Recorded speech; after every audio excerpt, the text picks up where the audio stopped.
Fairy tales and horror movies went hand in hand even as the Disney Corporation did not want to stain their most profitable intellectual properties with some abhorrent horror undertones.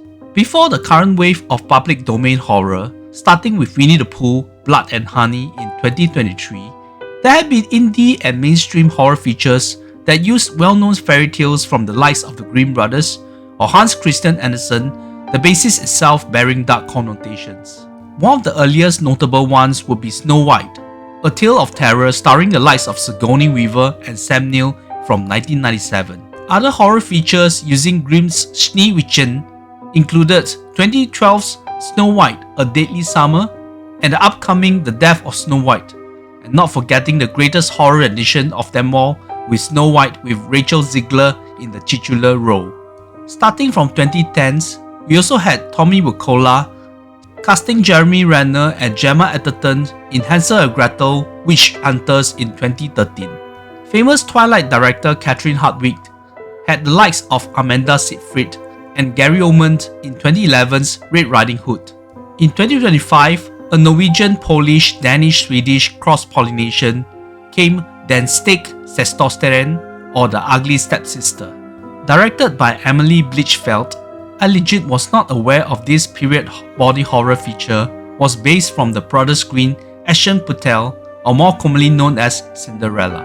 Elvira and Elma were a couple of sisters coming from a single-parent family, not well-to-do, but their mother Rebecca was plotting and scheming to marry into a prestigious household to a widower with his only daughter Agnes. On the wedding day, the old man tragically passed on before even he could consummate his marriage, and Rebecca would find out that the pot of gold she was targeting for had turned out to be an empty promise.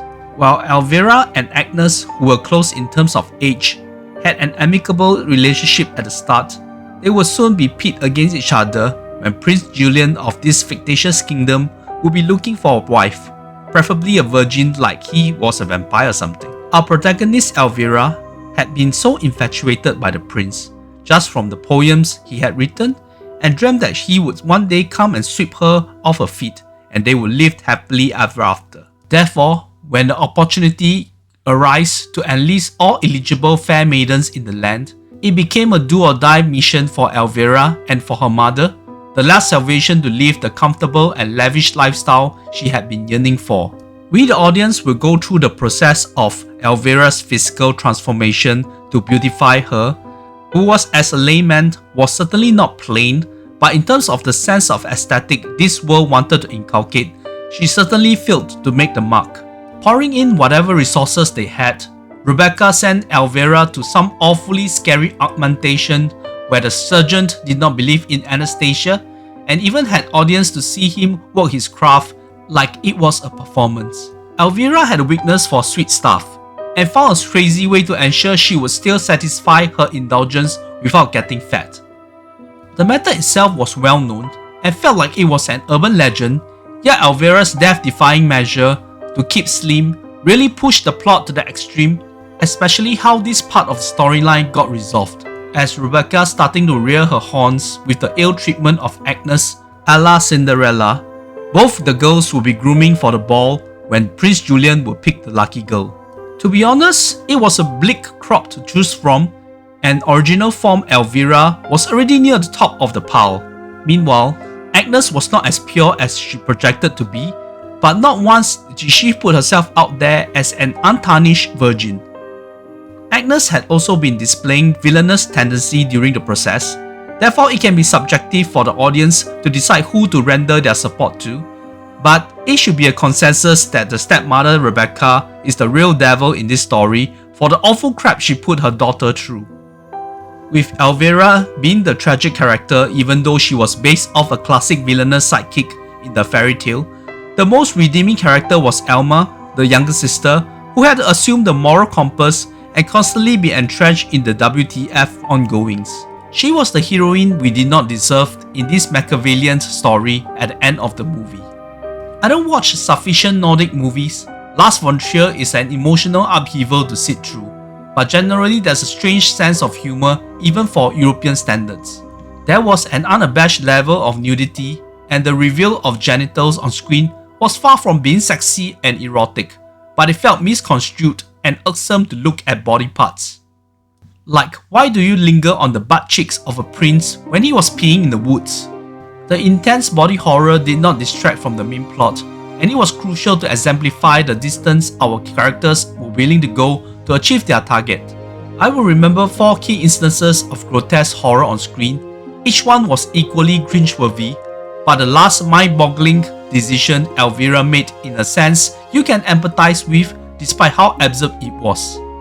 For someone who had limited experience with period drama from Europe, it was easy for me to find parallels in other such movies. The bride grooming part of the movie involved dance lessons. It definitely reminded me of movies like Suspiria and Black Swan, and had echoes of Sofia Coppola's Marie Antoinette. The big gothic house also reminded me of movies like Yorgos Lanthimos' The Favourite, as well as a recent movie of a more contemporary setting but equally unsettling in Saltburn.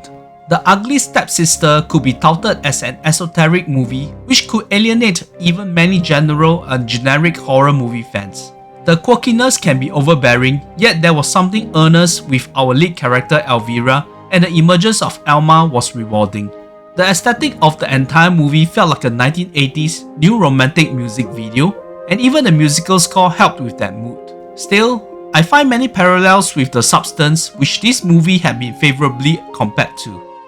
I find The Substance to be enjoyable, body horror aside, was able to unearth the raw side of human nature, while in The Ugly Stepsister, it just felt like the characters were straight out of a fairy tale, just a bit more extreme with their decisions and actions.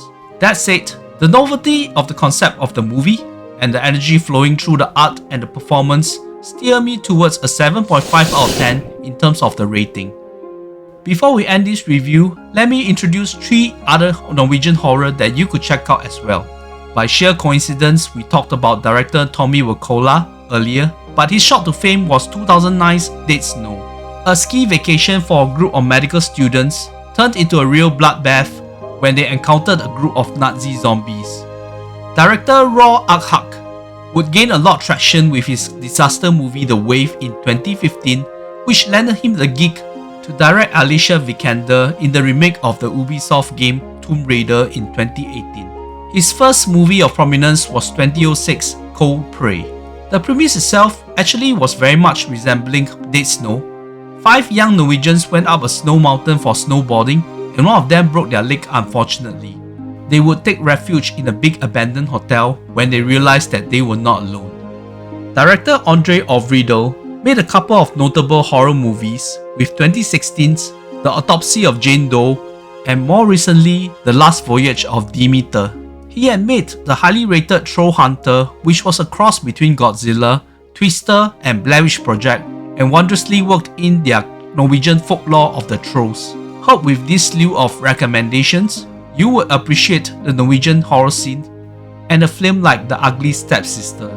Thank you for joining me on another review. Please click a like for this video and subscribe to this channel if you could. I did a franchise review for New Line Cinema's Final Destination, which also included the most recent film Bloodlines, directed by Zach Lipovsky and Adam Stein. Fairy tales had taught us that most Prince Charmings are real bastards. Go for the stable boy, the woodcutter or the huntsman instead.